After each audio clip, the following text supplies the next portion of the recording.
Welcome to Blizzard Fire. We hope this video helps fire up your solution. You begin by preparing.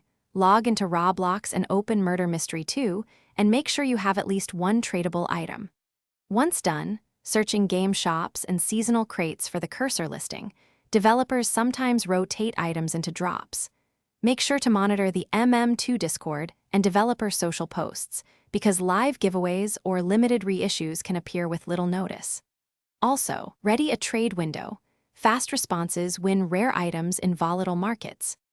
Now you move into acquisition. Search trade hubs and limited item markets for an available cursor and compare recent sale prices to form a fair offer. You should propose trades including 2 or 3 backup items to sweeten your offer, and always ask for screenshots and recent trade receipts. Confirm item ID in the trade window before accepting. If no direct trades appear, join community giveaways and group shop rotations. Patience pays, because timing and reputation change outcomes quickly. Finish by finalizing the trade carefully.